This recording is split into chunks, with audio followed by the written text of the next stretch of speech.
하나님 말씀입니다. 창세기 19장 30절에서 38절의 말씀입니다.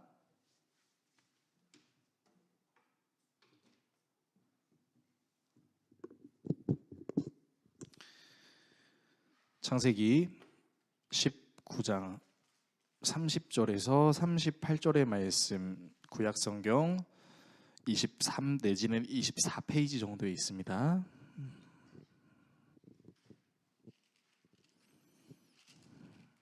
한 절씩 교독하시고 마지막 절은 같이 읽도록 하겠습니다. 롯이 소알에 거주하기를 두려워하여 두 딸과 함께 소알에서 나와 산에 올라가 거주하되 그 두 딸과 함께 굴에 거주하였더니 큰딸이 작은딸에게 이르되 우리 아버지는 늙으셨고 온 세상의 도리를 따라 우리의 배필될 사람이 이 땅에는 없으니 우리가 우리 아버지에게 술을 마시게 하고 동침하여 우리 아버지로 말미암아 후손을 이어가자 하고 그 밤에 그들이 아버지에게 술을 마시게 하고 큰딸이 들어가서 그 아버지와 동침하니라. 그러나 그 아버지는 그 딸이 눕고 일어나는 것을 깨닫지 못하였더라. 이튿날 큰딸이 작은딸에게 이르되 어젯밤에는 내가 우리 아버지와 동침하였으니 오늘 밤에도 우리가 아버지에게 술을 마시게 하고 내가 들어가 동침하고 우리가 아버지로 말미암아 후손을 이어가자 하고 그 밤에도 그들이 아버지에게 술을 마시게 하고 작은 딸이 일어나 아버지와 동침하니라. 그러나 아버지는 그 딸이 눕고 일어나는 것을 깨닫지 못하였더라. 롯의 두 딸이 아버지로 말미암아 임신하고 큰 딸은 아들을 낳아 이름을 모압이라 하였으니 오늘날 모압의 조상이요. 같이 읽습니다. 작은 딸도 아들을 낳아 이름을 베남미라 하였으니 오늘날 암몬 자손의 조상이었더라. 아멘.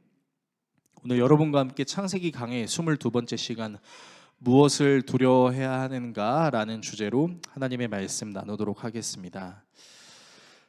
자녀들을 그리스도인으로 잘 양육하고 싶은 목표를 가진 부부가 있었습니다. 어떻게 하면 자녀들을 그리스도인으로 잘 기를 수 있을까 고민하던 중에 이제 몇 가지를 결단했어요. 첫 번째는 성경 말씀대로 사는 게 기쁨이라는 것을 직접 보여주는 것.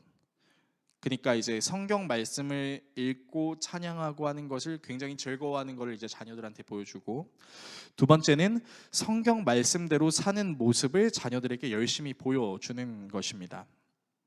이 두 가지 목표를 실천하기 위해서 부부는 날마다 자녀들 앞에서 성경 말씀을 행복하게 느끼는 모습과 말씀대로 사는 모습을 열심히 실천했어요. 그렇게 시간이 흐르고 얼마 후에 이 부부 중에 아빠가 그 자녀 중 딸에게 다윗과 골리앗 동화책을 읽어주고 있을 때였습니다. 그때 아빠가 이야기를 이제 이렇게 읽어주고 있었어요. 아주 먼 옛날 이스라엘 백성들을 괴롭히던 골리앗 장군이 있었어요. 그 골리앗 장군은 키가 크고 긴 창을 들고 이스라엘 백성들을 싸우자고 외쳤어요. 이스라엘 백성들은 그런 골리앗이 너무 무서워서 숨어 있었는데 그때 소년이었던 다윗이 용감하게 싸우러 나갔어요. 자, 이렇게 동화를 듣고 있던 딸이 이런 질문을 아빠한테 합니다. 아빠, 다윗이 용감한 게 아니라 골리앗이 용감한 것 같아요. 왜 다윗이 아니고 골리앗이 용감하다고 생각하니? 다윗은 하나님이 함께 하시니까 싸울 수 있죠. 그런데 골리앗은 하나님이 함께 하시지도 않는데 싸우러 나왔으니까 다윗보다 골리앗이 더 용감한 것 같아요. 그러니까 딸이 골리앗이 용감하다고 말할 수 있는 이유가 다윗처럼 의지할 수 있는 하나님이 없는 상태에서 자기가 이길 거라고 생각했기 때문이라는 거죠. 굉장히 대단한 발상의 전환이에요. 그러니까 우리는 이 딸의 모습이 고스란히 드러나는 성경의 한 장면을 기억할 수 있습니다. 바로 가나안 정탐꾼 12명에 대한 내용이었죠. 이제 하나님께서 이스라엘 백성들에게 가나안으로 다시 이제 돌아가라라는 그 이야기를 듣고 이제 모세라는 리더를 통해서, 그리고 이후에는 여호수아라는 리더를 통해서 이제 가나안으로 가죠. 그런데 이제 가나안 땅으로 가기 전에 이제 정탐을 보냅니다.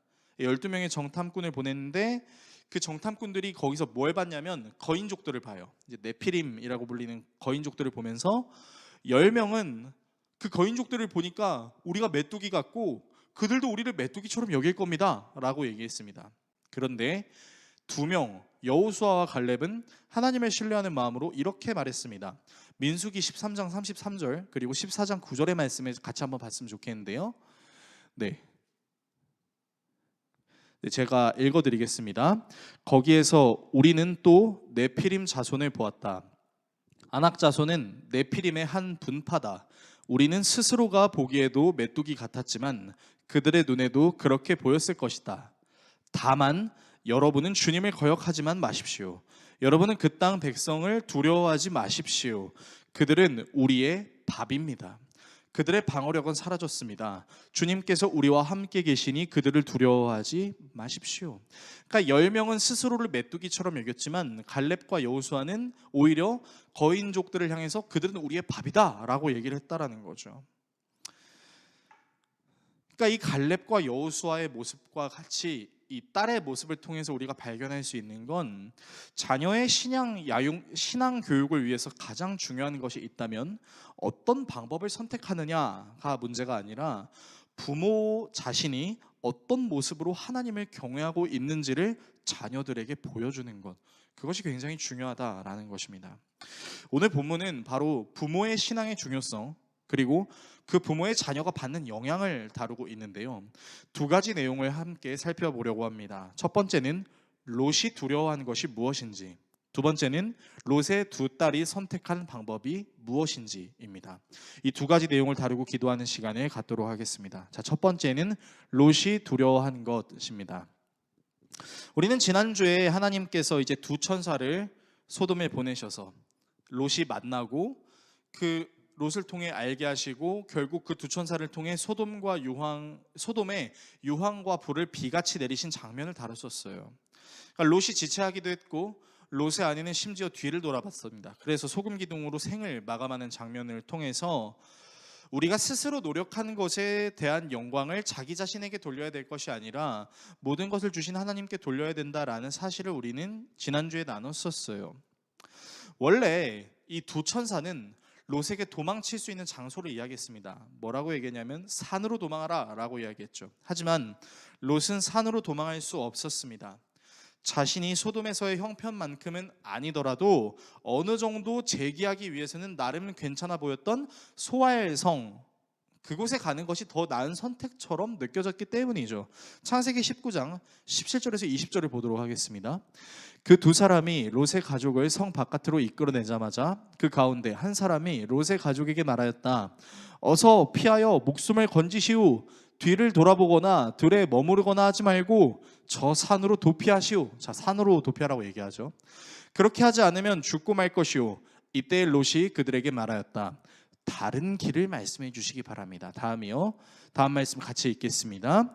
2 분께서는 이 종을 좋게 보시고 저에게 크나큰 은혜를 베푸셔서 저의 목숨을 구해 주셨습니다. 그러나 제가 저 산까지 도피해 가다가는 이 재난을 피하지 못하고 죽게 될까 두렵습니다. 보십시오. 저기 작은 성이 하나 있습니다. 저 성이면 가까워서 피할 만합니다. 그러니 그리로 피하게 하여 주십시오. 아주 작은 성이 아닙니까? 거기로 가면 제 목숨이 안전할 것입니다. 자, 말씀해 보세요. 2 천사는 분명히 얘기했죠. 뭐라고 얘기했죠? 저 산으로 가라고 얘기했습니다. 그런데 롯이 거부해요. 저 산으로 가라는 하나님의 말씀을 거부해요. 근데 그 거부하는 상황이 어떤 상황이냐면 유황과 불이 비같이 내려서 소돔이 멸망하고 있는 그때 하나님께서 롯을 구원해주고 계시는 그 과정 속에서도 하나님의 말씀에 순종하지 않는 거죠. 그러니까 하나님께서 구원을 베푸시고 있는 그 과정 속에서도 자신의 실리를 채우기 위해서 롯이 했던 행동이 뭐냐면 제안이에요. 하나님, 저 산에 가면 아무것도 없을 거예요. 내가 먹고 사는 부분에 문제가 생길 수 있으니까 저기 가까운 데 보니까 소알성이 있지 않습니까? 저기가 안전할 것 같아요. 주님, 저기로 보내주세요 라고 제안하죠. 그러니까 사실 롯은 하나님께 제한할 수 있는 상황이 아니었어요. 그러니까 하나님께서 지금 급박하게 구원하고 계신 거죠. 목숨을 살려주고 계신 건데 목숨을 살려주신 주님께 감사하면서 하나님의 말씀에 다 순종해야 되는 것이 정상이라고 우리는 생각할 수 있는데 롯은 그 가운데에도 자신의 실의를 위해서 제안을 하고 있죠. 그런데 더 놀라운 건 하나님이 그 제안을 들어주셨다는 거예요. 그래서 소알성에 롯과 두 딸이 들어오게 됩니다. 롯은 소알성에 들어가면 예전만큼은 아니더라도 지금의 자기 형편이 조금 나아질 거다라는 생각을 갖고 있었던 것 같아요. 그런데 전혀 그러지 못했죠. 도리어 그곳에 있는 것을 두려워합니다. 그리고 원래 하나님께서 가라고 말씀하셨던 산으로 가게 됩니다. 본문 30절 우리가 같이 한번 읽겠습니다. 화면을 통해서 읽겠습니다.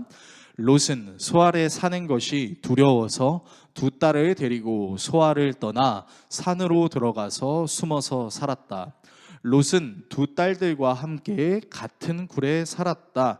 자, 여기서 우리가 한 가지 좀 의문을 품어봐야 하는 게 있습니다. 그것이 무엇이냐면 왜 롯이 소알에서 사는 게 두려웠을까요? 분명히 롯은 여러 가지 경우의 수를 생각했어요. 그리고 자신에게 가장 나을 수 있는 장소는 산이 아니라 내가 생각했을 때 지난번에 봤었던 나름 괜찮은 땅이었던 것처럼 보이는 소알이었던 거죠. 그런데 그 소알에서 사는데 두려워했다라고 이야기합니다. 자신의 판단하에 소알에 있는 것이 하나님께서 인도하시는 산에 있는 것보다 더 안전하다고 생각했던 롯이 무엇을 두려워했을까요? 이 롯이 겪었던 이 두려움에 대해서 여러 신학자들이 다양한 의견을 제시했는데 그 중에 세 가지를 좀 여러분들이랑 나눠보고 싶어요. 첫 번째는요, 롯이 두려워한 이유는 소돔과 고모라를 멸망시키신 하나님께서 소알도 멸망시키실 것이다 라는 두려움을 가졌다라는 것입니다. 그런데 만약에 하나님께서 정말 소알을 멸망시키실 것 같다라는 생각이 든다면 하나님께서 소알을 멸망시키시는 것과 또 다른 생각이 들어야 돼요. 무슨 생각이 들어야 될까요? 하나님께서 소돔을 멸망시키실 때 롯을 그냥 두셨나요? 아니죠. 두 천사를 보내서 여기를 멸망시키실 것이라는 것을 알려주셨죠.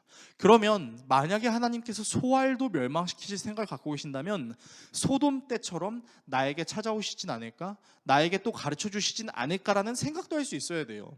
그러니까 우리는 심판만 생각해야 되는 게 아니라 심판과 그에 반하는 구원을 같이 생각할 수 있어야 되는 겁니다. 그런데 단순히 소돔과 고모라를 멸망시키신 하나님께서 소알도 멸망시키실 것 때문에 롯이 두려워한다라는 것은 타당하지 않은 것처럼 보입니다. 두 번째는요, 아내의 죽음 때문에 하나님의 말씀에 순종하지 않았다간 죽게 될지도 모른다라는 두려움입니다. 자, 그러나 하나님은요, 롯을 소알에 보내시면서 너 근데 소알에서 떠나면 죽을 줄 알아 라고 말씀하신 적이 없으세요. 분명히 롯과 두 딸과 롯에게는 분명하게 말씀하셨죠. 너희들이 산으로 도망가고 있는 동안 뒤돌아보면 죽게 될 것이다. 분명하게 말씀해 주세요. 그러나 롯이 소알로 가게 됐을 때 하나님께서 따로 그런 말씀을 하시지 않으셨어요. 또한 만약 롯의 아내가 불순종해서 죽은 것이 두려웠다면 어떻게 소알성에 가고 싶다는 얘기를 해요. 하나님, 제가 그냥 하나님이 말씀하신 대로 따르겠습니다. 안 그러면 저 죽을 것 같으니까요 라는 생각을 가져야죠. 근데 아까 우리가 다뤘잖아요. 롯이 뭐 했다고요? 제안했다고요. 하나님이 구원하시는 과정 속에서도 자신의 욕심과 실리를 챙기기 위해 하나님께 제안했다라는 거죠. 그래서 이 두 번째의 두려움도 역시 타당한 두려움으로 보기는 어렵습니다. 자, 그러면 세 번째인데요. 세 번째는 롯이 소알성 안에 있는 사람들과 갈등이 있었다라는 추측입니다. 당시 이 소돔성과 소알성은 가까웠어요. 인근 도시였어요. 자, 그래서 이 소돔성에서 롯이 나름 자리를 잡았었죠. 그 성문에 앉아 있다라는 표현이 나름 그곳에서 자리를 잡고 사회적인 위치를 갖고 있었다라는 것을 말씀드렸었죠. 그러니까 롯이 나름 소돔에서 사회적 지위를 갖추었지만 롯에게 찾아오는 두 남자, 그러니까 두 천사를 대접했을 때 소돔성 사람들이 그 두 사람의 아름다운 모습을 보고 동성애를 하려고 갔었던 것으로 우리는 추정하고 있습니다. 그래서 이제 그 롯의 문을 두들기면서 그 두 사람을 당장 밖으로 내시오라고 이야기를 하는 장면을 우리가 다뤘었죠.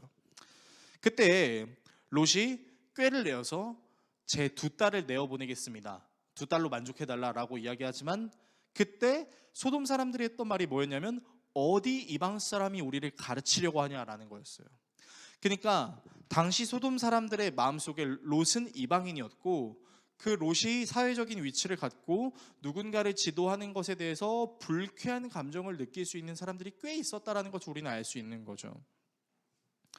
그러니까 당시에 소돔과 그 주변에서 이방인을 향한 시선이 그렇게 썩 좋지 않았다는 것을 생각했을 때, 그리고 소돔에 유황과 불이 비처럼 내려서 모든 사람들이 다 죽었는데 롯과 2딸만 살아서 소알성으로 왔다는 것을 소알성 사람들은 어떻게 생각했을까요? 확률적으로 좋게 생각하기 어렵습니다. 예를 들면 이런 거죠. 우리가 이제 시흥에 있어요. 우리 시흥 거북섬에 있는데 인근 주변에 정왕동이라는 곳에 갑자기 어떤 역병이 돌기 시작했습니다. 그래서 사람들이 고통을 당하고 그곳에서 생존한 사람들이 이 거북섬으로 왔다고 하면 생각해 보세요. 물론 긍휼한 마음을 우리는 가질 수 있지만 반면에 그 역병이 우리에게도 오면 어떡하나 라는 생각을 할 수 있습니다. 믿는 사람이든 믿지 않는 사람이든 상식적으로 이런 생각은 할 수 있는 거예요. 아니 왜 긍휼함을 갖지 못해요? 절대 그렇지 않습니다. 최근에 이런 비슷한 내용을 다루는 영화가 개봉된 적이 있었어요. 지금도 하고 있는 것 같은데 콘크리트 유토피아라는 영화인데 한번 꼭 보셨으면 좋겠습니다. 얼마나 인간성의 그 바닥에 있는 모습이 뭔지를 이제 잘 알 수 있는데 굉장히 현실적인 영화예요. 그러니까 다시 본론으로 돌아오면 소알성 사람들이 소돔에서 살아서 생존해서 자기 성으로 왔던 그 롯과 2딸을 곱게 볼 수 없는 거죠.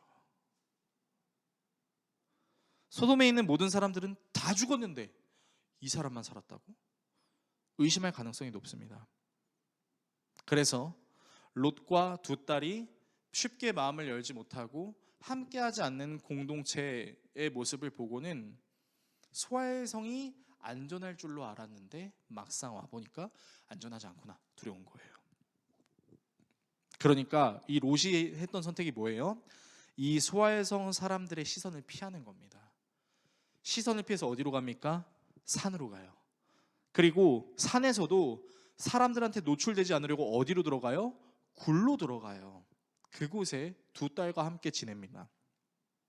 이 본문을 보면서 어떤 분들은 정말 좋게 해석하시는 경우도 있는데 이런 거죠.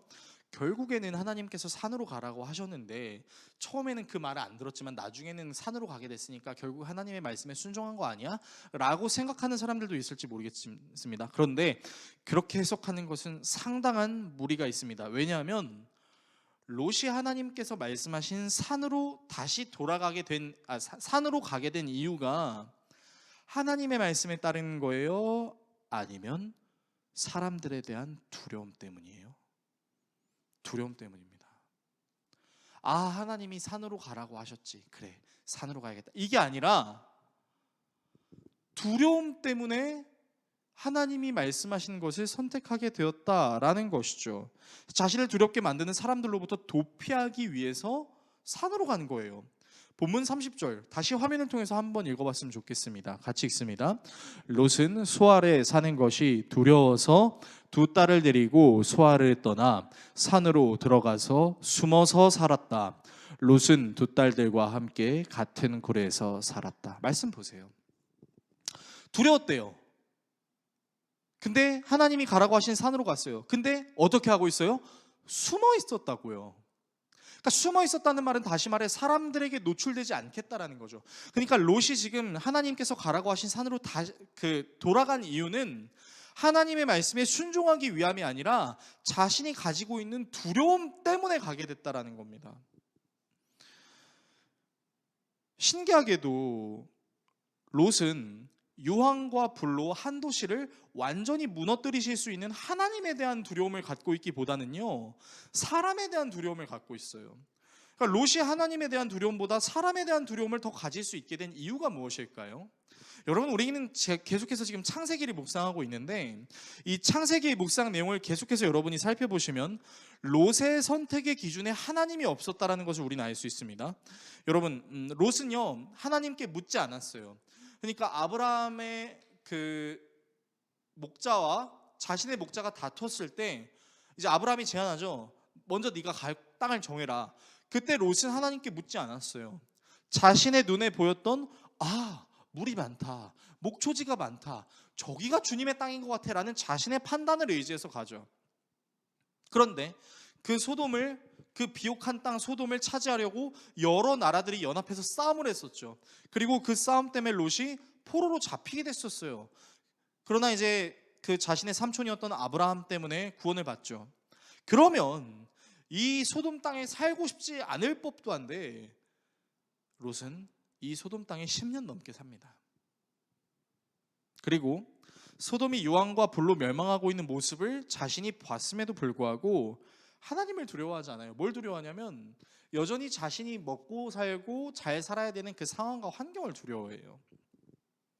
하지만 아브라함은 비록 실수를 했더라도 하나님께 묻고 질문하고 대화하고 하나님을 예배하는 행위를 지속합니다. 아브라함이 하나님의 부르심을 받아서 가나안에 도착했을 때 기근이 들어서 가나안을 떠난 적도 있었고 자신의 아내를 누이로 속여서 팔아버리려고 한 적도 있었어요. 그러나 그런 사건들을 통해 이제 하나님께서 깨닫게 하시는 것들이 있었죠. 그리고 그 깨닫게 하시는 것들을 통해 하나님의 언약도 받아내고 하나님을 향한 믿음도 커지고 이후에는 어떤 사건도 믿어요? 폐경이 일어난 내 아내에게 하나님이 역사하시면 자녀가 생길 수 있다는 믿음까지 얻게 되는 거죠. 이런 롯의 모습과 아브라함의 모습을 통해서 여러분 우리가 분명하게 알 수 있는 게 있는데 그게 뭐냐면 하나님께 묻고 말씀하신 대로 가고 하나님께서 가라고 하신 대로 가는 사람들은요 어떤 습관을 갖냐면 하나님께 끊임없이 질문합니다. 하나님 어디로 가야 됩니까? 하나님이 말씀하시는 곳으로 가겠습니다. 하나님 제가 하나님이 말씀하시는 곳으로 왔어요. 그럼 여기서 나는 무엇을 해야 할까요? 하나님 제가 이것을 함에 있어서 어떤 마음을 가져야 될까요? 끊임없이 물어봐요. 마치 우리가 한 번도 겪어보지 못했던 새로운 문물을 경험할 때 우리는 그 새로운 문물을 우리 마음대로 행동하지 않아요. 마치 그 설명서처럼 그 설명서대로 해야 되는 것처럼 계속해서 질문하죠. 이거 했어. 그 다음 이거는 어떻게 해야 되지? 이렇게 해야 되는 거구나. 우리 의지대로 하지 않는다고요. 가르쳐주는 대로 하는 거라고요. 우리의 신앙생활도 마찬가지라는 겁니다. 하나님께서 우리에게 지성과 이성과 감성을 주신 이유는 네 멋대로 해 라고 하는 것이 아니라 그것을 통해서 하나님께 질문하라는 거죠. 하나님 어떻게 해야 되죠? 어디로 가야 되죠? 무엇을 해야 되죠? 저의 존재 이유는 무엇이죠? 저는 이 땅을 살면서 무엇을 해야 하죠? 계속해서 질문해야 된다는 겁니다. 그렇게 질문하지 않는 사람들의 특징이 뭔지 아세요? 질문하지 않는 사람들은 모든 것을 자기의 뜻대로 결정해요. 힘들고 어려운 상황이 왔을 때도 자기의 방식대로 행동하려고 하죠. 그러니까 엄밀히 말하면 롯은 하나님을 두려워하지 않았습니다. 도리어 소돔에 살고 있을 때 가지고 있었던 이방 사람들에 대한 두려움 그리고 자신이 처해 있는 상황만을 두려워하고 있었다라는 것입니다. 두 번째예요. 두 번째는 두 딸이 선택한 방법입니다. 자, 두 딸 역시 사람과 상종할 수 없는 상태였죠. 이제 아버지 롯을 따라서 산으로 들어가서 동굴에 들어가서 이제 그 누구와도 상종할 수 없는 상황이었어요. 소아래 사람들과의 사귐도 없었던 그런 상태죠. 남자라고는 늙어 빠진 자기 아버지밖에 없는 상황이었죠. 자, 그런데 당시 여성들에게 있어서 가장 중요한 정체성이 무엇이었냐? 그것은 출산이었습니다. 특히 대를 이을 수 있는 아들을 낳는 것이 이 자녀 출산을 하는 것이 당시 여성들에게 가장 중요한 정체성이었어요. 그러니까 이 두 딸이 자신들의 정체성을 지키기 위해서 다음과 같은 방법을 사용합니다. 본문 31절에서 32절을 화면을 통해서 같이 읽겠습니다. 하루는 큰 딸이 작은 딸에게 말하였다. 우리 아버지는 늙으셨고 아무리 보아도 이 땅에는 세상 풍속대로 우리가 결혼할 남자가 없다. 그러니 우리가 아버지께 술을 대접하여 취하시게 한 뒤에 아버지 자리에 들어가서 아버지에게서 씨를 받도록 하자. 자, 근친상간 하자는 거예요. 물론 이 방법은 롯의 대를 잇기 위해선 최고의 방법입니다. 그러나 하나님을 믿지 않는 자들에게 최고의 방법이죠. 그렇다면 하나님을 믿는 사람들에게 최고의 방법은 뭡니까? 하나님께 질문하는 거죠. 하나님, 하나님의 말씀 따라 산으로 왔습니다. 그런데 이 산에는 대를 이을 수 있는 남자도, 우리가 관계를 가질 수 있는 사람도 없습니다. 하나님, 어떻게 해야 될까요? 질문해야죠. 하나님의 구원을 받은 사람들이 필요한 것은 지속적인 하나님의 구원이죠. 내 목숨을 구원해 주셨다면 내 먹는 문제, 내 정체성의 문제, 내가 살아가는 모든 문제에 있어서 구원이신 하나님을 찾아야 하는 것이죠. 하나님께서 산으로 도망하라고 말씀하셨으면 이 산에서 저는 어떻게 해야 되나요? 라고 하나님께 물어봐야 했었어요. 그러나 두 딸 역시 아버지 롯과 같이 그런 모습을 갖고 있지 않습니다. 그래서 큰딸이 선택한 방법이 뭐냐? 세상의 방법에 따라 대를 잇기 위해서 아버지의 정자를 갖는 것을 선택해요. 그리고 이 부분마저도 하나님께 질문하지 않습니다. 왜 질문하지 않나요? 자신의 아버지 롯도 하나님께 질문하지 않았으니까요. 아버지께 보고 배우는 것이 그런 방법이었던 거죠. 아버지도 무슨 일을 행함에 있어서 자기가 생각하는 대로, 자기의 판단의 기준대로 판단하니까 그 모습이 고스란히 큰딸에게 전이가 된 거죠. 근데 되게 교활해요. 어떻게 진행해요? 맨정신으로는 이걸 할 수가 없으니까 아버지를 술 취하게 하는 겁니다. 그러니까 아버지가 완전 만취해서 아무것도 못하게 만들어 놓고 일을 저질러요. 그런데 그 일을 자기만 저지르지 않아요. 어떻게 하죠? 자기 동생에게까지 저지르게 시킵니다. 본문 33절에서 35절 화면을 통해서 같이 읽겠습니다. 그날 밤에 두 딸은 아버지에게 술을 대접하여 취하게 한 뒤에 큰딸이 아버지 자리에 들어가서 누웠다. 그러나 아버지는 큰딸이 와서 누웠다가 일어나는 것을 전혀 알아차리지 못하였다. 이튿날 큰딸이 작은딸에게 말하였다. 어젯밤에는 내가 우리 아버지와 함께 누웠다. 오늘 밤에도 우리가 아버지께 술을 대접하여 취하시게 하자. 그리고 이번에는 내가 아버지 자리에 들어가서 아버지에게서 씨를 받아라. 그래서 그날 밤에도 두 딸은 아버지에게 술을 대접하여 취하게 하였고, 이번에는 작은 딸이 아버지 자리에 들어가 누웠다. 그러나 이번에도 그는 작은 딸이 와서 누웠다가 일어나는 것을 전혀 알아차리지 못하였다. 그러니까 저는요, 지금 이 여자들이 정체성을 지키기 위해서 해서는 안 되는 행위를 저지르고 있다라는 생각이 드는데, 여러분 한번 상상해 보세요. 그러니까 자기 아버지를 술 취하게 해서 완전히 골아떨어지게 해요. 그리고 그 아버지의 성기를 잡았겠죠.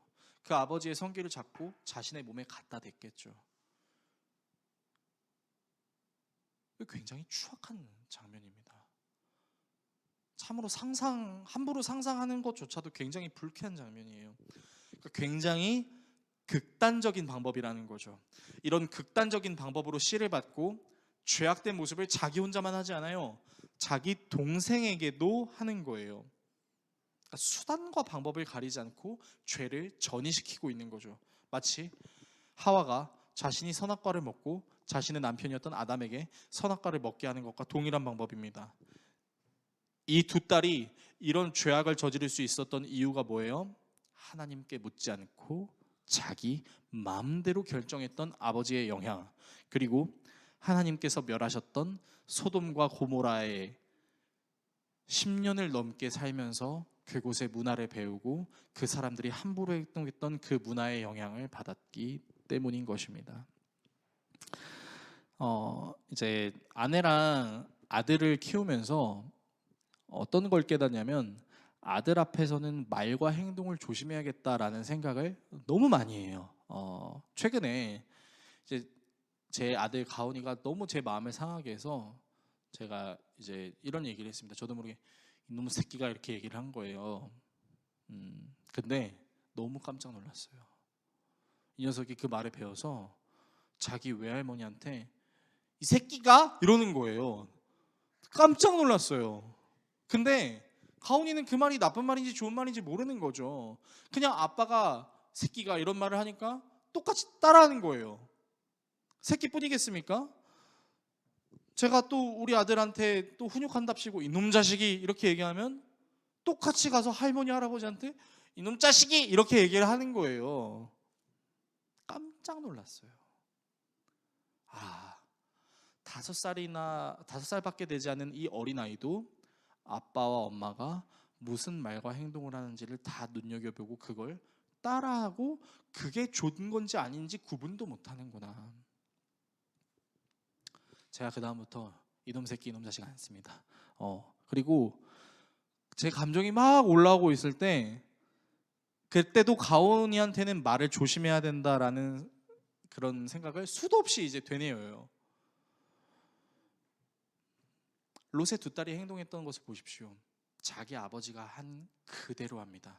하나님께 묻지 않고 모든 것을 자기 자신이 판단하죠.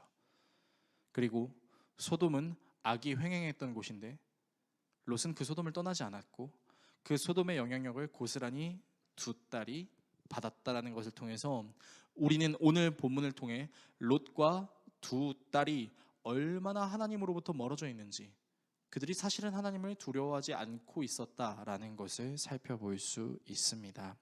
설교를 정리하겠습니다. 오늘 본문을 우리에게 어떻게 적용해야 할까요? 우리는 하나님을 두려워해야 된다라는 표현을 경외라는 표현을 씁니다. 이 경외라는 단어는 하나님을 영광스럽게 여기고 친밀하게 여기되 함부로 하지 않는다라는 것을 뜻합니다. 그러니까 우리는 하나님을 경외한다라는 것을 하나님을 함부로 하지 않고 하나님을 함부로 할 수 없는 대상이기 때문에 하나님이 하시는 말씀을 들을 수 있어야 된다라는 그런 믿음이 우리한테 필요한 거죠. 그러니까 우리는 찬양하면서도 기도하면서도 좀 돌아봐야 될 것들이 있는데, 예를 들면 이런 거죠. 저 같은 경우는 이제 가장 사실 부르고 싶지 않은 찬양이 뭐냐면, 이제 갑자기 생각이 안 나네요. 그 가사가 이런 가사가 있어요. 아버지 나를 보내주 나는 달려가겠소 하면서 그 다음 가사가 뭐냐면 목숨도 아끼지 않겠소인데, 전 제가 그럴 수 있을까라는 의문을 항상 물어보면서 살아갑니다. 그래서 저는 중세시대 때 제가 태어나지 않은 것에 되게 감사하며 살아가고 있어요. 만약에 조선시대나 중세시대 때 제가 태어나서 신앙생활을 했다면 주기철 목사님처럼 그렇게 순교할 수 있었을까라고 저는 감히 장담은 잘 못하겠습니다. 왜냐하면 제가 그거를 겪어보질 않았으니까요. 그래서 저는 어떤 마음을 갖고 있냐면, 하나님, 만약에 제가 하나님을 위해 순교해야 되는 상황이 오면 최대한 아프지 않게 죽여주세요 라는 그런 생각을 항상 갖고 있어요. 하나님, 제가 고문을 당하게 되면 칼에 찔리는 고문, 막 전기 충격으로 찌릿찌릿하는 그런 고문 말고 단방에 갈 수 있게 총으로 쏴서 죽여주세요, 그런 기도를 한 적이 있었어요. 아마 여러분들도 그런 기도를 할 거예요. 그러니까 우리는 하나님을 두려워해야 된다라고 이야기하면서도 사실은 하나님이 아닌 다른 것을 더 두려워하는 것이죠. 마태복음에서 예수님께 영생을 구하고 싶었던 한 청년의 이야기를 다루고 있습니다. 이 청년은 자기 말로는 자기가 하나님을 참 경외했고 하나님이 최우선이라고 생각하는 것처럼 말합니다. 마태복음 19장 16절에서 20절의 말씀인데 제가 읽어드릴게요. 그런데 한 사람이 예수께 다가와서 물었다. 선생님, 내가 영원한 생명을 얻으려면 무슨 선한 일을 해야 합니까? 예수께서 그에게 말씀하셨다. 어찌하여 너는 나에게 선한 일을 묻느냐? 선한 분은 한 분이다. 내가 생명에 들어가기를 원한다면 계명을 지켜라. 그가 예수께 물었다. 어느 계명들을 지켜야 합니까? 예수께서 대답하셨다. 살인하지 말아라, 간음하지 말아라, 도둑질하지 말아라, 거짓 증언을 하지 말아라. 다음입니다. 그리고 내 이웃을 내 몸과 같이 사랑하여라. 그 젊은이가 예수께 말하였다. 나는 이 모든 것을 다 지켰습니다. 아직도 무엇이 부족합니까? 예수께서 그에게 말씀하셨다. 내가 완전한 사람이 되려고 하면 가서 내 소유를 팔아서 가난한 사람에게 주어라. 그리하면 내가 하늘에서 보화를 차지하게 될 것이다. 그리고 와서 나를 따라라. 그러나 그 젊은이는 이 말씀을 듣고 근심을 하면서 떠나갔다. 그에게는 재산이 많았기 때문이다. 마지막 구절을 보세요. 그가 근심했던 이유는 그에게 재산이 많았기 때문이다 라는 거죠. 재산이 많았다라는 것은 이 재산을 잃게 되면 얻게 될 근심, 두려움이 더 큰 것이죠. 그러니까 하나님을 경외하고 두려워하는 마음으로 예수님의 가르침에 따르는 것보다 내가 가지고 있는 재산을 잃어버릴 수 있는 것이 더 두려울 수 있다라는 청년의 모습을 예수님께서는 비유로 가르쳐 주셨다라는 겁니다. 여러분, 이 말씀이 우리에게 고스란히 적용됩니다. 저는 이 말씀이 예수님께서 우리에게 폭력을 선사하시는 거라고 생각하지 않았어요. 왜냐하면 예수님께서 가진 모든 것을 다 팔아라 라고 얘기했을 때 그 사람의 삶을 멸망시키게 하기 위함이었을까요? 아닙니다. 만약 그런 의도였다면 삭개오는 예수님의 말씀에 순종하지 못했을 거예요. 왜냐하면 삭개오도 비슷한 명령을 받았거든요. 삭개오는 예수님을 정말 간절히 만나길 원했습니다. 그러나 그의 작은 키 때문에 예수님이 오셨는데 보지 못해서 나무에 올라갔죠. 나무에 올라가서 예수님을 보고 있을 때 예수님께서 그 삭개오를 보시고 내가 오늘 너희 집에 묵겠다라고 말씀하시면서 삭개오가 예수님의 가르침을 듣고 삭개오가 묻죠. 주님, 제가 무엇을 하는 게 좋을까요? 네가 가진 것을 팔아서 가난한 자들 도우라. 삭개오는 이 말씀에 순종합니다. 그랬을 수 있었던 이유가 무엇일까요? 지금 주님이 나를 망하게 하시려는 건가? 아니죠. 삭개오가 진짜 두려워할 수 있는 건 내 재물이 없어짐으로 사람이 나를 우습게 보는 그것이 아니라 내 재물을 주신 하나님, 그 하나님은 나에게 모든 것을 행하실 수 있는 하나님이기 때문에 내가 두려워해야 할 궁극적인 존재는 하나님이다, 예수님이다라는 믿음이 있었던 것이죠. 절대로 주님은 우리를 힘든 곳에 내버려 두시려고 우리의 재산을 팔라고 말씀하시는 분이 아니라는 거죠. 두 주인을 섬기지 말라는 거죠. 네가 정말 나를 경외하니 아니면 네가 가지고 있는 그 재물을 경외하니 라고 이야기하는 거죠. 롯은 하나님을 경외하지 않았어요. 롯은 자기가 가지고 있는 것을 두려워하는 사람이었죠. 그래서 성경은 우리에게 이야기합니다. 이 롯과 다른 아브라함은 하나님의 말씀에 순종하고 바랄 수 없는 중에도 바랄 수 있는 믿음을 가졌다라는 것이죠.